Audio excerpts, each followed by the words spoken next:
जय हिंद दोस्तों। आज हम लोग पढ़ने वाले हैं कार्बोहाइड्रेट। हमने पिछले क्लास में पढ़ा था, हम लोग क्या पढ़े थे, विटामिन के बारे में। तो अब हम लोग पढ़ेंगे कार्बोहाइड्रेट। जैसा कि जानते हैं हम लोग भोजन ग्रहण करते हैं, भोजन खाते हैं, खाना खाते हैं, तो उसमें बहुत सारा न्यूट्रिएंट्स मतलब पोषक तत्व रहता है। जैसे हम लोग बात करें प्रोटीन, विटामिन, कार्बोहाइड्रेट, जल और फैट्स, ये सब मिल के हमारे शरीर को डेवलप करने मतलब शरीर को बनाने का कार्य करते हैं। तो उसी में से हम लोग आज बात करने वाले हैं कार्बोहाइड्रेट के बारे में। हम पिछले क्लास में पढ़े थे विटामिन के बारे में, और इस क्लास में हम लोग पढ़ेंगे कार्बोहाइड्रेट के बारे में। तो चलिए स्टार्ट करते हैं कार्बोहाइड्रेट को। देखिए कार्बोहाइड्रेट क्या है। कार्बोहाइड्रेट एक कार्बनिक पदार्थ है। कार्बोहाइड्रेट क्या है, कार्बनिक पदार्थ है। तो ये कार्बनिक पदार्थ है, तो इसका कार्य क्या है, ये कार्बोहाइड्रेट क्या करता है, उस सब के बारे में हम लोग देखने वाले हैं। ठीक है, देखिए कार्बोहाइड्रेट क्या बोल रहा है, यह एक कार्बनिक पदार्थ है, और साथ ही क्या है, कार्बोहाइड्रेट का ग्लूकोज का रूप है। जो कार्बोहाइड्रेट है, कार्बोहाइड्रेट क्या है, ग्लूकोज का रूप है। जो हम लोग का कार्बोहाइड्रेट है, जो पोषक तत्वों में एक पार्ट से कार्बोहाइड्रेट, वो क्या है, ग्लूकोज का रूप है। और वही ग्लूकोज का जो फॉर्मूला होता है, क्या होता है, ग्लूकोज का फॉर्मूला क्या होता है, C6H12O6 होता है। जो हम लोग का ग्लूकोज का फॉर्मूला होता है C6H12O6। ठीक है, वहीं अगर बात करें हम लोग चीनी का फॉर्मूला, तो कितना होता है, C12H22O11 होता है। जो हम लोग का चीनी का फॉर्मूला होता है दोस्तों, वो क्या होता है, C12H22O11, और जो हम लोग ग्लूकोज का होता है C6H12O6। अब देखेंगे इसमें रेशियो, जो इसका अनुपात होता है, जो हमारे कार्बोहाइड्रेट में ग्लूकोज किस किस अनुपात में पाए जाते हैं। तो सबसे पहले बात करें हम लोग, कार्बन 1 अनुपात और हाइड्रोजन 2 अनुपात और ऑक्सीजन 1 अनुपात में पाए जाते हैं। कहने का मतलब जो हम लोग का जो ग्लूकोज के फॉर्म में रहेगा कार्बोहाइड्रेट, वो किस किस फॉर्म में रहेगा, पहला फॉर्म में 1:2:1 में रहता है। मतलब 1:2:1 के रूप में रहता है। जो हम लोग का ग्लूकोज है, हम लोग का जो बॉडी में कार्बोहाइड्रेट के रूप में ग्लूकोज रहता है, वो कितना अनुपात में रहता है, 1:2:1 के रूप में रहता है। ठीक है, आगे हम लोग बात करते हैं। अब हम बात करेंगे जो हम लोग का जो ये कार्बोहाइड्रेट, ये क्या करता है, ऊर्जा कर देता है। ये long time energy giving food है।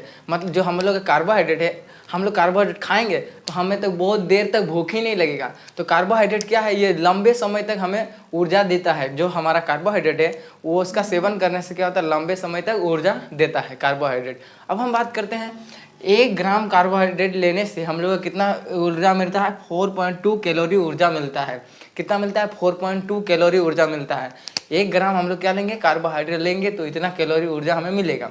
ठीक है, आगे हम लोग बात करते हैं जो हमारा कार्बोहाइड्रेट है। कार्बोहाइड्रेट 3 तरह का होता है, क्या क्या, मोनोसेकेराइड, पॉलीसेकेराइड और डाइसेकेराइड। क्या क्या, मोनोसेकेराइड, पॉलीसेकेराइड, डाइसेकेराइड।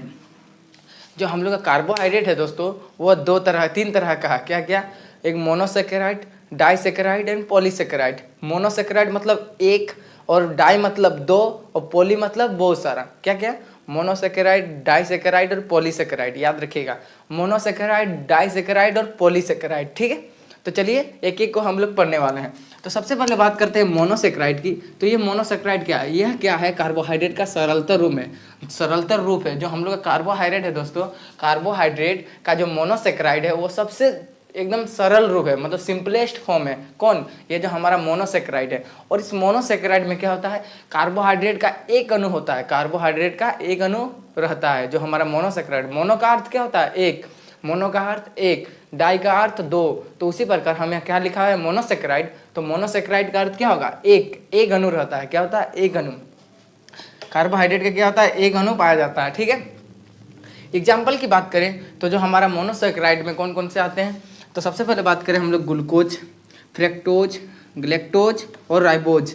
क्या क्या पाए जाएंगे, ग्लूकोज, फ्रक्टोज, ग्लेक्टोज और राइबोज। जो ग्लूकोज है दोस्तों, ये सबसे सरलतम रूप होता है कार्बोहाइड्रेट का। कार्बोहाइड्रेट का सबसे सरलतम रूप कौन सा होता है, ग्लूकोज होता है। क्या होता है, ग्लूकोज। और यही ग्लूकोज क्या करता है, इंस्टेंट एनर्जी देता है, तुरंत एकदम फटाक से एनर्जी दे देगा। अगर कोई आदमी अगर बेहोश हो गया है, और किसी आदमी का क्या बोलते हैं, उसका कमजोरी जैसा फीलिंग लग रहा है, कोई व्यक्ति ऐसा कमजोरी महसूस कर रहा है, तो उसको गुरुन घोल के ग्लूकोज पिला दीजिए, वो पूरा एकदम तुरंत इंस्टेंट एनर्जी को तुरंत थोड़ा खींचने लगेगा, उसका शरीर में एनर्जी आ जाता है। तो वो एनर्जी आखिर आता क्यों है, इसलिए आता है, जो ग्लूकोज है हमारे शरीर में घुसते ही वह तुरंत ग्लूकोज बनाने का, ऊर्जा बनाने का कार्य कर देता है। कौन, ये जो ग्लूकोज है। ग्लूकोज क्या करता है, इंस्टेंट एनर्जी देता है, मतलब तुरंत काम करता है, बहुत जल्द ही। ठीक है, तो ग्लूकोज क्या है, सबसे सरलता रूप है जो हमने देखा, जो मोनोसेक्राइड है। मोनोसेक्राइड में जो एग्जाम्पल आते हैं कौन कौन, ग्लूकोज, फ्रक्टोज, ग्लेक्टोज और राइबोज आते हैं। ठीक है, आगे हम लोग बात करते हैं तुरंत ऊर्जा प्राप्ति कौन करता है, ग्लूकोज करता है। ठीक है, और मीठा, सबसे मीठा कौन होता है, फ्रक्टोज होता है। जो हम लोगों ने बात किया, जो फ्रक्टोज है यह सबसे मीठा होता है। सबसे मीठा क्या होता है, फ्रक्टोज। इसीलिए क्या होता है, देखे होंगे आप लोग, जो पके फल होते हैं जैसे पपीता हो गया, आम हो गया, जैसे केला हो गया, जो पक जाते हैं वैसे फल में क्या होता है, फ्रक्टोज पाया जाता है, जो क्या होता है, बहुत ही मीठा होते हैं। आम आप लोग खाए होंगे, जो कितना मीठा लगता है, पका हुआ रहता है तब, जब खट्टा रहता है तब तो पूरा खाने ही नहीं सकेगा, इतना खट्टा रहता है। ठीक है, तो वो मीठा होता है तो उसमें क्या बन जाता है, उसमें फ्रक्टोज की मात्रा बढ़ जाती है, इसलिए जो आम होता है वो मीठा होता है। ठीक है, तो आम मीठा होने का कारण क्या है, इसमें फ्रक्टोज की मात्रा बढ़ गई। पपीता मीठा होने का कारण क्या है, उसमें फ्रक्टोज की मात्रा बढ़ ज़्यादा है। ठीक है, तो इसी प्रकार जो होता है ना, वैसे वैसे जो खाने वाले चीज़ होते हैं जो मीठे होते हैं, बहुत अत्यधिक मीठे होते हैं, वो सब क्या होते हैं, उसमें क्या पाया जाता है, फ्रक्टोज पाया जाता है। क्या पाया जाता है, फ्रक्टोज। तो अब याद रखिएगा दोस्तों, जो फ्रक्टोज होता है वो बहुत ही मीठा होता है, मीठा पाया जाता है। कौन, फ्रक्टोज। जो हमारा ग्लूकोज है, ग्लूकोज भी अधिक मीठा पाया जाता है, लेकिन उतना ज़्यादा मीठा नहीं होता है, ये थोड़ा बहुत मीठा होता है, लेकिन ये तुरंत एनर्जी देने का काम करता है, बहुत ही जल्दी एनर्जी देगा, तुरंत आपको शरीर में ऊर्जा उत्पन्न कर देगा। कौन, ये जो हमारा ग्लूकोज है। ठीक है, आगे हम लोग बात करते हैं जो राइबोज है। देखिए ये राइबोज क्या करता है, ये आरएनए और डीएनए में पाया जाता है। जो हम लोग का राइबोज है, राइबोज हमने आपको पढ़ा दिया था, डीएनए आरएनए पढ़ा दिए हैं, वो वीडियो जो हमारे चैनल के लिंक में हम लोग का वीडियो है। ठीक है, जो ये डीएनए और आरएनए है, इसके अंदर क्या पाया जाता है, राइबोज पाया जाता है। और राइबोज जो एक क्या है, कार्बोहाइड्रेट का एक रूप है।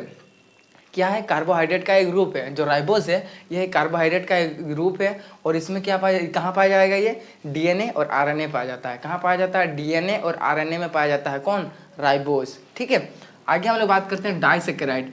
डाइसेकेराइड कहने का मतलब दो, डाई मतलब दो और मोनो मतलब एक। डाई मतलब दो और मोनो मतलब एक। ठीक है, देखिए ये डाई क्या है, ये शर्करा का दो अणु है। देखिए यहाँ लिखा है दो अणु, क्या लिखा है, दो अणु लिखा है, यानी टू, यानी दो मॉलिक्यूल रहेगा। किसका, जो हमारा शर्करा। शर्करा को हम लोग क्या कहते हैं, कार्बोहाइड्रेट कहते हैं।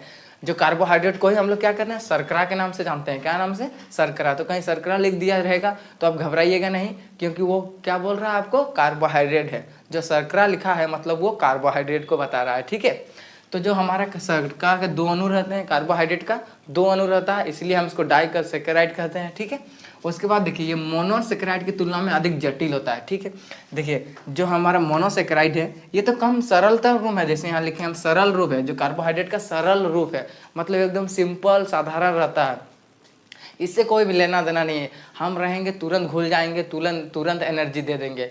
लेकिन जबकि डाइसेकेराइड क्या कहता है, हम तुरंत एनर्जी देने वाले नहीं हैं, हमको बदलना होगा। हमको क्या करना होगा, बदलना होगा, तब हम एनर्जी देंगे। ये डाइसेकेराइड ऐसा करता है। और जो मोनोसेकेराइड है ये क्या करता है, हमसे किसी से मतलब नहीं, हमको पिलाओ, घुसाओ शरीर के अंदर, हम तुरंत एनर्जी दे देंगे। कौन बोलता है, ये मोनोसेकेराइड। लेकिन डाइसेकेराइड की बात आते हैं तो ये क्या बोलता है, नहीं, हमको बदलो, पहले हमको सिंपलेस्ट रूप में तोड़ो, उसके बाद हम एनर्जी देंगे। कौन, ये डाइसेकेराइड। ठीक है, तो देखिए हम लोग तोड़ते हैं, इसको तोड़ने का काम करते हैं। सबसे पहले हम लोग बात करते हैं सुक्रोज की। तो ये जो डाइसेकेराइड में कौन कौन से आ जाते हैं, सुक्रोज, लेक्टोज और माल्टोज आएंगे। जो हमारा डाइसेकेराइड होगा उसमें क्या क्या, सुक्रोज, लेक्टोज और माल्टोज। देखिए इसको तोड़ते कैसे हैं। सबसे पहले ग्लूकोज और फ्रक्टोज मिल करके क्या बनाएगा, सुक्रोज बनाएगा। ग्लूकोज और फ्रक्टोज मिल करके क्या बनाएगा, सुक्रोज का निर्माण करेगा। ठीक है, उसके बाद बात करें जो लेक्टोज है, लेक्टोज क्या करेगा, ग्लूकोज और ग्लूकोज बनाएगा, मिल करके बनाएगा। क्या, जो ग्लूकोज है वो ग्लूकोज और ग्लूकोज से मिल करके क्या बना जाता है, लैक्टोज बनता है। क्या बनता है, लैक्टोज। उसी प्रकार बात करें हम लोग माल्टोज की, तो ये ग्लूकोज और ग्लूकोज जब मिल जाता है तब क्या बनता है, माल्टोज का निर्माण होता है। जब ग्लूकोज और ग्लूकोज मिलेगा तब किसका निर्माण होगा, माल्टोज का निर्माण होता है। ठीक है, अब बात करते हैं हम लोग जो घरों में पाए जाने वाला जो चीनी होता है। देखिए जो घरों में पाए जाने वाले चीनी वो किसका बना होता है, वो सुक्रोज का बना होता है। किसका बना होता है, सुक्रोज का। जो हम लोग घर में यूज़ करते हैं, चाय बनाने में यूज़ करते हैं, जो किसी भी खीर उर बनाने में यूज़ करते हैं, वैसे चीनी जो चीनी होता है उस चीनी किसका बना होता है, सुक्रोज का बना होता है। किसका, सुक्रोज का बना होता है। ठीक है, अब दूध में क्या होता है, दूध में लैक्टोज पाया जाता है। जो दूध है, दूध में क्या पाया जाता है, लैक्टोज पाया जाता है। क्या पाया जाता है, लैक्टोज। ठीक है, अब हम बात करेंगे दोस्तों जो हमारा डाइसेकेराइड हो गया, मोनोसेकेराइड होगा, और एक बच गया हमारा पॉलीसेकेराइड। अब हम बात करेंगे पॉलीसेकेराइड के ऊपर, ठीक है। तो देखिए पॉलीसेकेराइड क्या है, ये सबसे जटिलतम रूप है। ये क्या है, सबसे जटिल है। हमने मोनोसेकेराइड की बात किया, वो सरल था। उसके बाद हमने किया डाइसेकेराइड, वो उससे थोड़ा सरल था, उससे थोड़ा जटिल था। कहने का मतलब मोनोसाइड से थोड़ा जटिल था कौन, हमारा डाइसेकेराइड। उसके बाद हम अभी बात करेंगे जिसे हम लोग कहते हैं पॉलीसेकेराइड। ये क्या है, ये मोनोसेकेराइड डाइसेकेराइड से भी जटिल है। तो इसके जो बनने में, जो पॉलीसेकेराइड के जो निर्माण में क्या होता है, 2 से अधिक मोनोसेकेराइड भाग लेते हैं। 2 से अधिक मोनोसेकेराइड, 2 से अधिक मोनोसेकेराइड कहने का मतलब एक एक अणु भाग लेते हैं, एक अणु भाग लेते हैं। मोनो का मतलब क्या होता है, एक। तो एक अणु इधर, एक अणु उधर, 2 अणु मिल करके किसका निर्माण करते हैं, पॉलीसेकेराइड का निर्माण करते हैं। मतलब 2 से अधिक। वैसे जो 2 से अधिक मतलब, 2 से अधिक मतलब बहुत ज़्यादा, बहुत ज़्यादा मतलब क्या हो गया, वो पॉली के अंदर आ जाता है। जैसे हम लोग बात किए मोनो, ये हो गया मोनो मतलब एक। उसके बाद बात किए डाई, डाई मतलब क्या, 2। हमने डाइसेकेराइड में देखा था कि उसमें 2 अणु भाग ले रहे थे, ठीक है। तो पॉली की बात करें, पॉलीसेकेराइड की बात करें तो 2 से अधिक होगा, 2 से अधिक होगा ना। मतलब 2 से अधिक 3, 4, 5, 6 कर कर कर एकदम पूरा जितने तक जा सकता है। तो जो पॉलीसेकेराइड है उसमें मोनोसेकेराइड 2 से अधिक भाग लेकर क्या बनता है, हमारा पॉलीसेकेराइड का निर्माण होता है। वहीं लिखा है देखिए, 2 से अधिक मोनोसेकेराइड लेकर के पॉलीसेकेराइड का निर्माण करते हैं, ठीक है। एग्जाम्पल के लिए बात करें हम लोग, सेलुलोज, काइटिन, स्टार्च, मंड और ग्लाइकोजन। क्या क्या, सेलुलोज, काइटिन, स्टार्च और ग्लाइकोजन। तो सबसे पहले हम लोग बात करते हैं स्टार्च की। तो स्टार्च देखिए, ये क्या है, जल में घुलनशील नहीं होता। जो हमारा जो ये स्टार्च है, मंड है जिसे कहते हैं, वो जल में घुलनशील नहीं होता है। और जो ये स्टार्च है दोस्तों, ये स्टार्च क्या करता है, सबसे पहले हम लोग यहाँ देखते हैं स्टार्च क्या करता है, आयोडीन, आयोडीन के घोल को, जो आयोडीन का मतलब नमक का जो घोल होता है, उसको क्या करता है, ये काला करता है या फिर नीला करता है। ये क्या करता है, आयोडीन के घोल को काला कर देगा या नीला कर देगा। तो एक तरह से हम लोग कह सकते हैं, जो लैब में जो साइंटिस्ट लोग यूज़ करते हैं, आयोडीन का पता लगाते हैं, वो किसके किसके थ्रू लगाते हैं, स्टार्च में क्या करते हैं, जो आयोडीन का घोल है उसको लगा देंगे। अगर वो नीला कर दिया या फिर काला कर दिया तो ऑब्वियसली पता चल जाएगा वो क्या है, उसमें आयोडीन है। तो वो वैज्ञानिक लोग इस तरह करते हैं, ठीक है। उसके बाद बात करें पेड़ पौधे में क्या पाया जाता है। पेड़ पौधे की जो छाल होती है दोस्तों, पेड़ पौधे के आप लोग देखें तो छिलका सब होता है, छाल में पेड़ पौधे जो स्टीम मतलब उसका तना के साइड साइड में देखेंगे जो छोटे छोटे छिद्र छिलका सब, वो किसका बना होता है, सेलुलोज का बना होता है। किसका बना होता है, सेलुलोज। जैसे नहीं कहते पेड़ पौधे का चाम तो बोलते नहीं है, छिलका, छिलका को क्या बोलते हैं हम लोग, जो किसका बना होता है, सेलुलोज का बना होता है। उसी बार बात करें हम लोग, जो सेलुलोज है उसे हम लोग क्या कहते हैं, बीटा ग्लूकोज के नाम से भी जाना जाता है। क्या कहता है, सेलुलोज जो है वो बीटा ग्लूकोज भी कहते हैं। सेलुलोज को क्या कहते हैं, बीटा ग्लूकोज भी कहते हैं, ठीक है। अब देखिए यहाँ तक क्लियर हो गया। सबसे पहले हम लोगों ने क्या बात किया, कार्बोहाइड्रेट क्या है, लॉन्ग टाइम एनर्जी देगा। ये कार्बोहाइड्रेट क्या करेगा, अधिक टाइम एनर्जी देता है, कौन, कार्बोहाइड्रेट। और कार्बोहाइड्रेट कितना प्रकार देखे हमने, 3 प्रकार। कौन कौन से, मोनोसेकेराइड, डाइसेकेराइड, पॉलीसेकेराइड, ठीक है। मोनो जो सेकेराइड है, जो मोनोसेकेराइड उसमें एक अणु होते हैं कार्बोहाइड्रेट के, और डाइसेकेराइड में दो कार्बन जो 2 अणु होते हैं, कौन, कार्बोहाइड्रेट के।